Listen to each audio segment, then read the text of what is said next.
What's up, QAA listeners? The fun games have begun. I found a way to connect to the internet. I'm sorry, boy. Welcome, listener, to Premium Chapter 198 of the QAnon Anonymous podcast, the Elon Shuts Down the Containment Grid episode. As always, we are your hosts, Jake Rockatansky, Julian Field, and Travis View. January 2021. We all remember where we were when this dark time came to pass for America. I'm referring, of course, to the mass banning of QAnon promoters and other conspiracists on Twitter. Following the events of January 6th, the brightest light in their camp was snuffed out when the platform purged Donald Trump alongside his most devoted supporters. QAnon figures such as Michael Flynn, Ron Watkins, Bill Mitchell, Austin Steinbart, and Ann Vandersteel were exiled to second-rate platforms like Truth Social, Gab, and Telegram. And, you know, I'm hearing rumors, boys, that Trump is planning a comeback. I don't know if that's just, bullshit media stuff, but it sounds like maybe he's realized Truth Social sucks. No one can stay away forever. No. The conversation is too big, and the opportunity to infuriate constituents of the opposing political party too attractive. It's the best. It is the triggering ground of our era. Who doesn't want to become a gladiator in that arena? But do not despair, because things can change, especially when someone like Elon Musk decides to pay $44 billion to become Twitter tech support for CatTurd2. So over the past month, once banned Twitter accounts have been restored, empowering the once enfeebled QAnon community to continue posting. So before I hand this over to Jake and Travis, who've spent the last few days diving into how these influencers are using their restored social media presences, I just wanted to touch on a couple of soldiers that just didn't make the list. One of them is Jeffrey Peterson in The Matrix. His compatriot Shady Groove recently posted to Twitter, "Here is a message @In the Matrix got from Twitter. He would like to see the specific tweets that violated Twitter's terms of service. @Elon Musk, #FreeMatrix. So here's the message.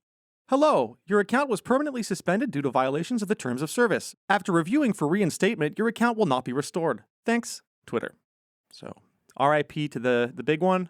Wow. And it's very funny that Shady Groove never even got banned. Like, he's one of the few, relatively high-level QAnon accounts that just never got banned. Yeah. Probably because he's just not doing too much damage. Yeah, I think he's kind of like the Jake Rockatansky of the QAnon influencer world, just flying a little bit under the radar. Who's got beef with him? Come on. You should be called Shannon Rockatansky. I don't even have beef with them. You watch with Twitter accounts you're not so bad.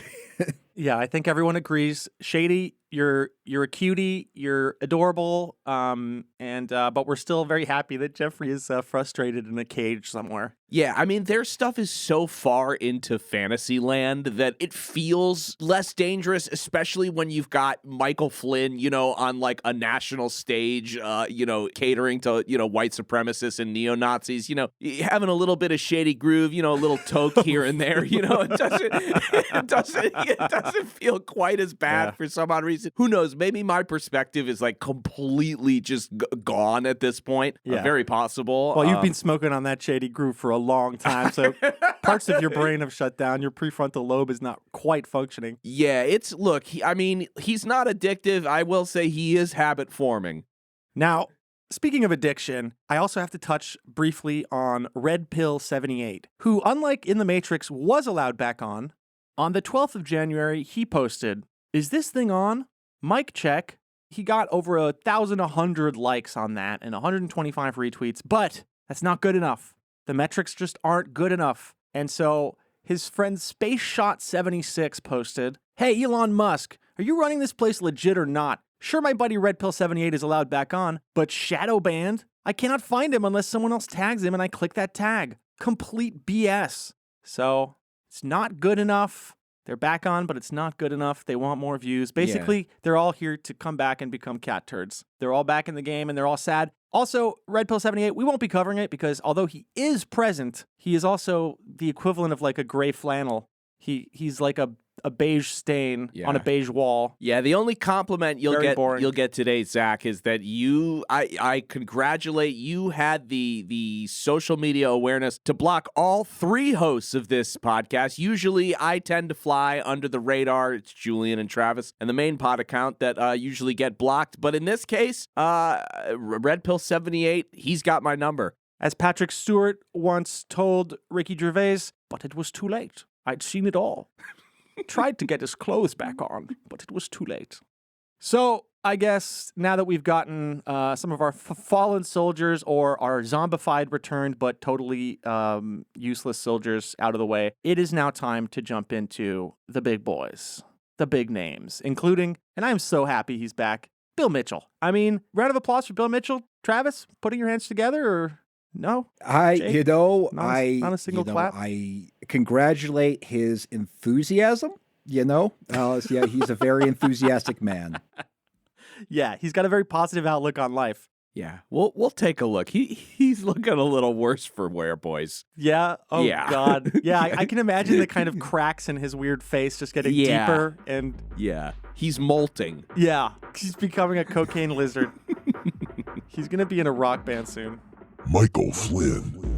So yeah, I wanted to start our tour with one of the big names who is really transcended QAnon, which is General Michael Flynn. So last time Flynn was on Twitter was January 8th, just 2 days after Trump supporters stormed the Capitol building. And he was banned alongside lawyer Sidney Powell. And at the time, Twitter's spokesperson said that the account was suspended in line with their policy on coordinated harmful activity.